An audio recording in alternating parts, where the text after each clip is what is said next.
So nice. And చాలా మందికి తెలుసో తెలీదో మన ఆనంద్ వర్ధన్ గారు చైల్డ్ ఆర్టిస్ట్, చాలా సినిమాలు చేశారని మాకు తెలుసు. సూర్యవంశం నుంచి చాలా చాలా సినిమాలు. ఆ గ్యాప్ ఎందుకు వచ్చిందంటారు? అంటే ఒకసారి మీ లిస్ట్ ఆఫ్ సినిమాస్ కొంచెం చెప్తారా? నేనా I started off with Balaramayanam, ప్రియరాగాలు చేసా, తర్వాత ప్రేమించుకుందాంరా, పెళ్లి పందిరి, పెళ్లి పీటలు, మనసే చిజుడు, మన సొంత నువ్వే, మావిడాకులు, సూర్యవంశం, హిందీ, తెలుగు, అలా ఒక 20 నేను నాను లాస్ట్. సో అలా ఒక 20-25 మూవీస్ చేశా.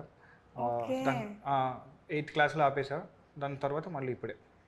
అంటే ఎందుకు అంటే ఎందుకు అంటే ఫస్ట్ అయితే స్టడీస్ కంప్లీట్ చేయాల్సి వచ్చింది డెఫినెట్గా. అది అయిపోయిన తర్వాత జాబ్ జాయిన్ అయ్యా అనుకోకుండా. జాబ్ చేశారా? చేస్తున్నా, present tense. It's not past కాదు, present tense. Still work, still working in HSBC. So అంటే కొంచెం నేను కూడా ఇంకా అంత పుష్ చేసి డైరెక్ట్గా ట్రై చేయలేదేమో, మేబీ ఎక్కడో కొంచెం దానివల్ల కొంచెం డిలే అయింది.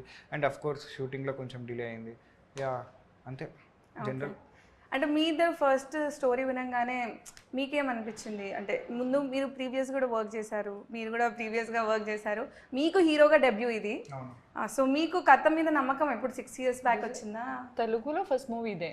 ఓకే, తర్వాత మళ్ళీ తెలుగులో ఇదే. తెలుగు ఇద్దరికి బాగా వచ్చు.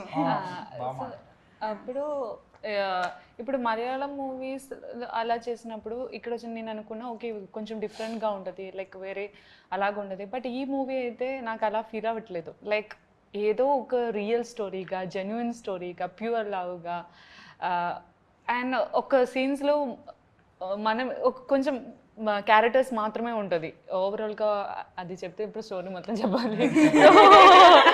సో అసలు అది మీరు ఇలా క్వశ్చన్ అడిగితే కూడా లీక్ అయిపోతుంది. సో ఎప్పుడు చెప్తే అదే అవుతుంది.